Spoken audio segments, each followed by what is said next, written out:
Le roi démon, classé comme le plus puissant des enfers, perd son emploi et se retrouve endetté. 66 billions de yens l'obligent à devenir un aventurier humble pour réunir assez d'or et rembourser ses dettes. L'histoire débute une nuit froide au château des enfers, où apparaît le protagoniste. Et le roi Merlin, qui est tellement puissant qu'il travaille en toute décontraction.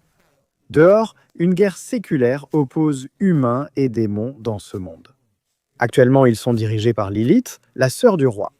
Une succube assez puissante qui semble contrôler l'ennemi en utilisant son charme pour qu'ils s'attaquent entre eux.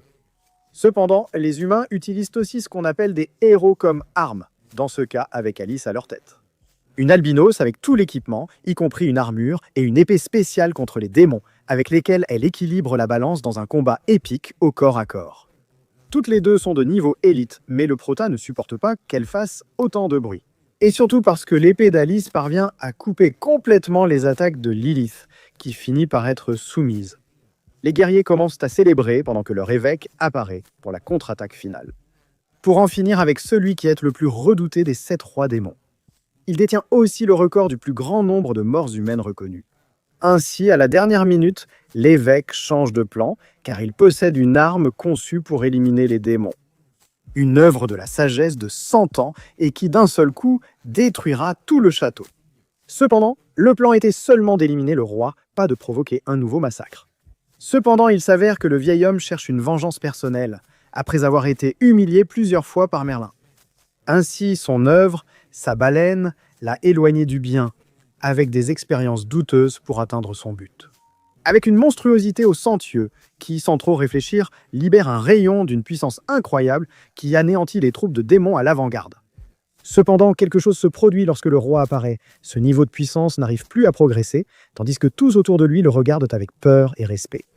Comment ne pas le faire, puisqu'il semble s'amuser après le travail?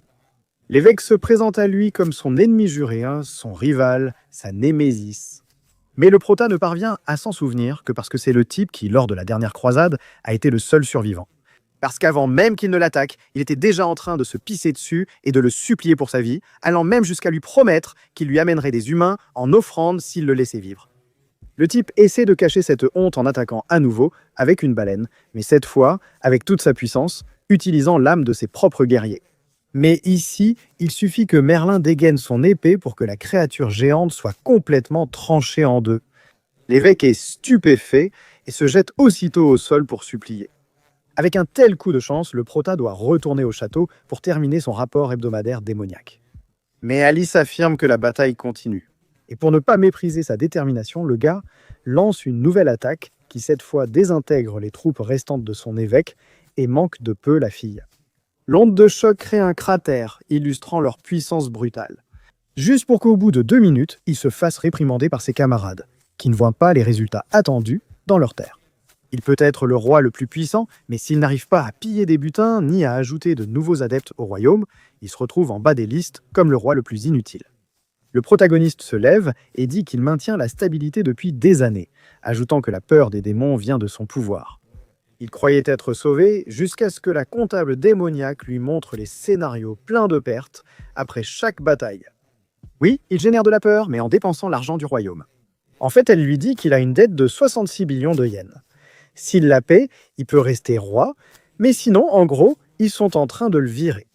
Comme le type n'a même pas une pièce, il n'a pas d'autre choix que d'accepter. Il quitte l'endroit, il ment à sa sœur, il lui dit que son niveau de pouvoir est tellement élevé. Il n'a plus sa place ici et doit partir affronter de puissants rivaux ailleurs. Prête à tout pour qu'il reste, elle prépare ses affaires elle-même quand il lui annonce qu'il doit 66 milliards afin qu'il débute une nouvelle vie dans le monde humain. Pendant ce temps, allons voir Alice qui, grièvement blessée, rampe pour échapper aux démons, même si elle fait semblant d'être morte, voyons si ça marche. La fille éclue veut décorer la chambre avec sa tête, ce qui la pousse à fuir avec ses dernières de force. Et pour s'amuser, Soukou lui envoie ses 2 loups des enfers à ses trousses. Pendant ce temps, le protagoniste cherche des bateaux pour traverser la mer démoniaque vers d'autres terres, mais il les a tous détruits lors de son dernier combat. Il ne lui reste qu'à utiliser quelques barques. Cependant, au loin, il voit une fille poursuivie par des loups, une femme dont on lui a toujours dit qu'elle était très puissante. Parmi les humains, il se rend compte qu'il a encore beaucoup à apprendre des autres races. Il a dit à sa mère vouloir explorer pour ne pas mourir seule comme elle. Cherchait-elle aussi l'amour? Cela la motive à se battre. Cependant, lorsqu'il blesse un loup, celui-ci évolue en quelque chose de plus dangereux. C'est tout simplement impossible. Jusqu'à ce que Merlin revienne apaiser les créatures de sa sœur. Surtout pour lui dire qu'après l'avoir presque sauvée 2 fois, même si la première fois, c'était juste de la chance. Maintenant, elle devra être son esclave. Elle imagine toutes les obscénités qu'il pourrait lui faire, mais il l'utilise seulement pour qu'elle rame jusqu'aux terres de lumière connues. Cependant, il lui fait faire un travail si dur qu'elle en vient même à fantasmer d'humilier ce roi. Surtout en voyant qu'il n'aide pas et allume un feu de camp sur le bateau avec de la nourriture délicieuse. Cependant, si elle s'échappait, elle serait dévorée par cette mer pleine de créatures telles que les requins qui les entourent, mais ces derniers fuient en sentant l'aura du protagoniste. Elle ne comprend pas, car chez elle, même les bateaux étaient enduits de fumier de dragon royal pour repousser ces requins fugitifs. En fait, elle se souvient que le dragon s'est perdu et que maintenant son engrais est l'un des plus chers. Le protagoniste rayonne, ayant capturé et apprivoisé le dragon royal. Et si quelqu'un vient le sauver, il pourra partir et vendre tous ses déchets pour rembourser sa dette et retourner au château démoniaque.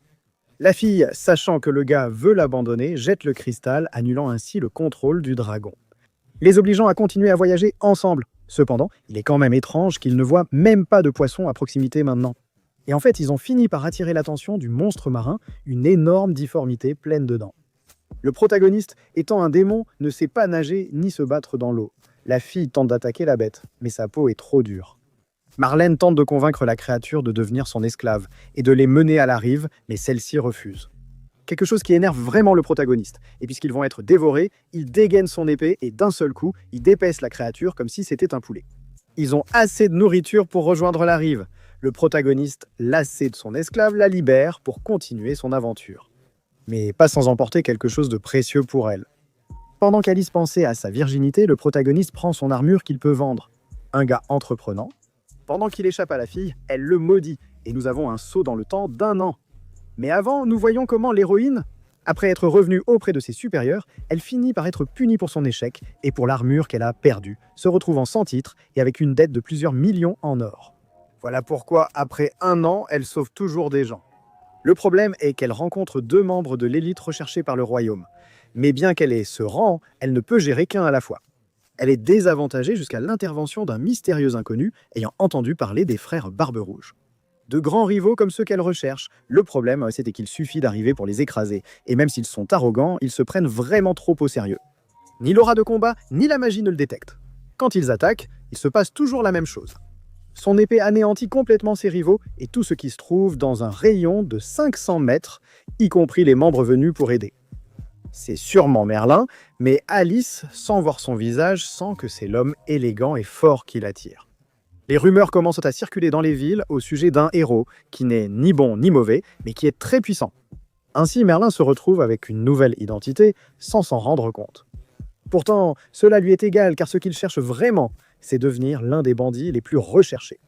Mais l'identité que tout le monde connaît est très triste, la récompense pour lui est très faible, et cela, Alice peut le voir. Elle qui cherche à se venger de toutes les humiliations, tout en gagnant de l'argent pour rembourser sa dette, avec la bénédiction de son bien-aimé Nightblade. La fille en sera déçue lorsqu'elle découvrira qu'ils sont la même personne. Pendant ce temps, Merlin dans la forêt a dilapidé l'or gagné pour l'armure d'Alice au cours de l'année écoulée. Il vit dans la pauvreté avec une mauvaise réputation de voleur, mais il n'a pas d'argent. Il arrive dans un village forestier pour chercher à manger, mais 2 bandits le coincent pour tout lui voler. Le voir suffit à rendre la situation triste. Alors, au moins, le couteau qu'il porte pourra leur servir pour la ferraille, puisqu'ils ne peuvent pas retourner voir leur chef les mains vides. Cependant, le protagoniste dit qu'ils devront d'abord le lui prendre, avec une pose dont ils se moquent autant qu'ils peuvent.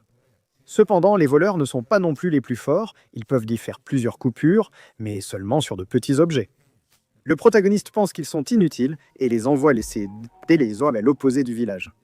Pour qu'à nouveau, en dégainant, il montre comment on fait vraiment une coupe en morceaux. Il confirme que ces deux-là se cachonnent comme des lutins déguisés.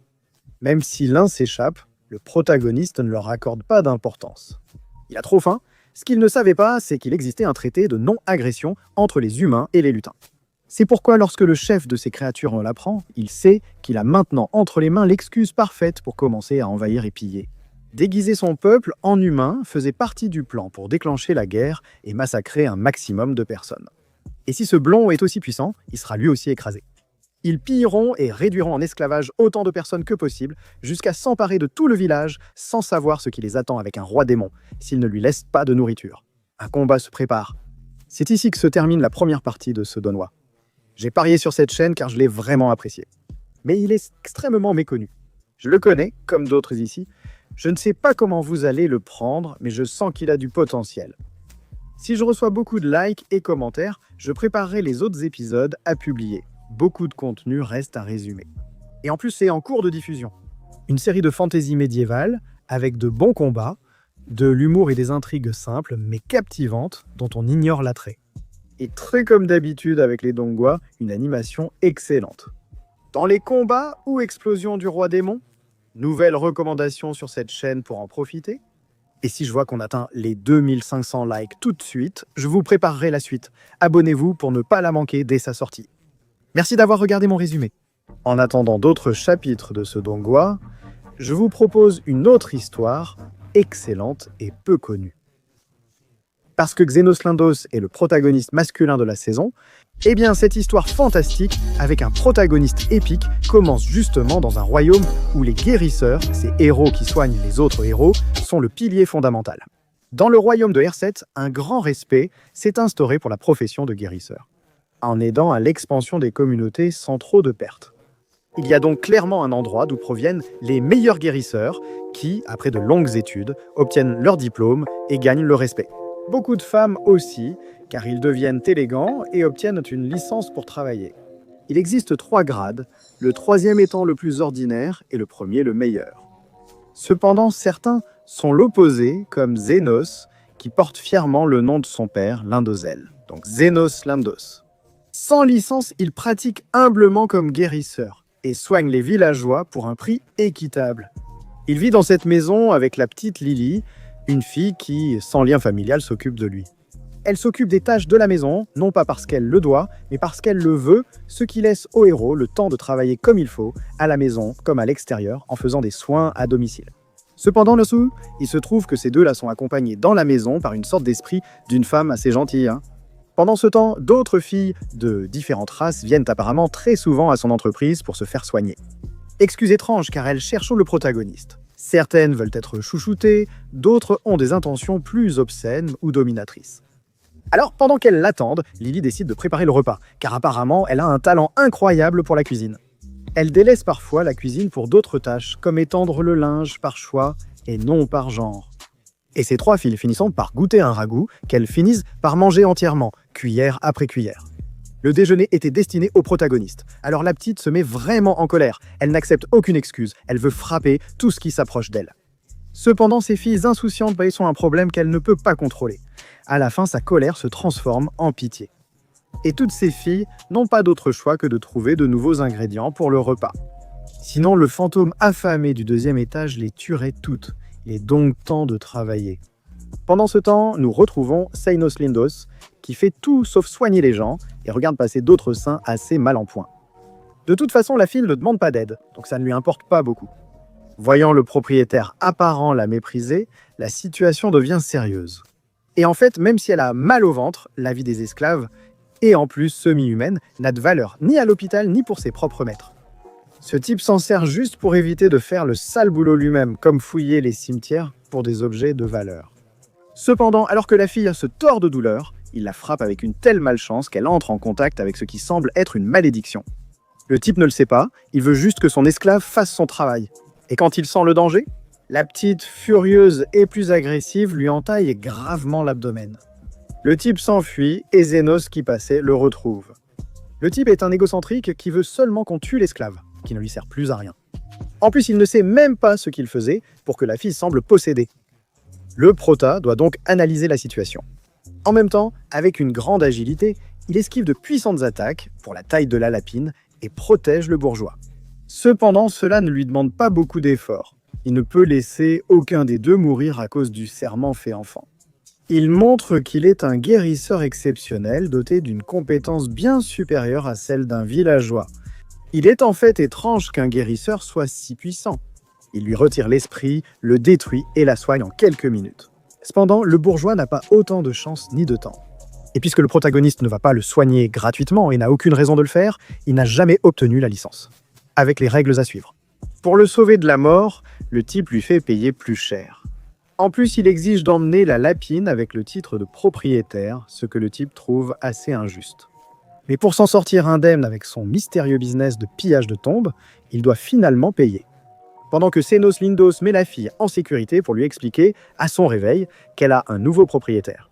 Et en tant qu'esclavagiste respecté, il finit par la faire se déshabiller, car il doit vérifier son état physique. Ainsi, il finit par lui diagnostiquer le calcul responsable de ses douleurs à l'estomac. Et presque sans que cela se remarque, il finit par couper, ouvrir, retirer le calcul et suturer, comme un vrai professionnel, presque. Et la jeune fille le sent. Cependant, cela, en plus de lui avoir sauvé la vie, aura un prix. Alors le type lui demande d'obéir et de l'aider à chercher une herbe dont il a besoin. C'est quelque chose que la semi-humaine connaît très bien.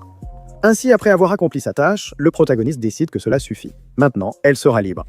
C'est surprenant pour elle qui pensait l'accompagner plus longtemps, pas qu'un simple ordre suffirait à la libérer. Cependant, pour le protagoniste, c'est suffisant, le contrat est rompu, la fille peut faire ce qu'elle veut, et c'est exactement ce que le protagoniste souhaite, que la fille puisse recommencer à zéro. Cependant, qu'elle se souvienne que Xenos Lindos sera toujours là si elle a besoin de soins et à bon prix.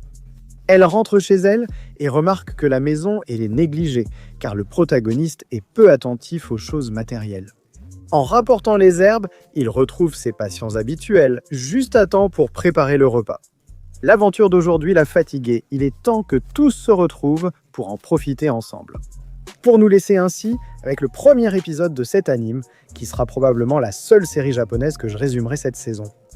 Comme les rares fidèles le savent, je préfère les séries complètes ou chinoises. J'espère néanmoins que vous apprécierez. Et ceux qui sont arrivés jusqu'ici, je veux que vous donniez votre avis sur ce que vous pensez de ces résumés. Un peu plus axé sur ce que je pense à l'instant au sujet de la série, sur ce que je suis en train de regarder. Et pas tellement sur le fait de bien expliquer en détail de quoi parle l'histoire. Je souhaite changer un peu de style et si cela vous plaît, je raconterai les histoires ainsi. Vos avis m'intéressent dans les commentaires. Un animé de fantasy générique, avec un protagoniste puissant, vous savez déjà comment ça se passe. Ce sont des animes pour passer le temps, mais malgré tout, avec une animation dans les combats, au moins dans ce premier épisode, assez fluide et vraiment bonne. En soutenant cette vidéo, vous recevrez chaque semaine un nouvel épisode et pourrez profiter du contenu de la chaîne. Merci d'avoir suivi ce résumé. Comme l'a dit mon père, je vous laisse.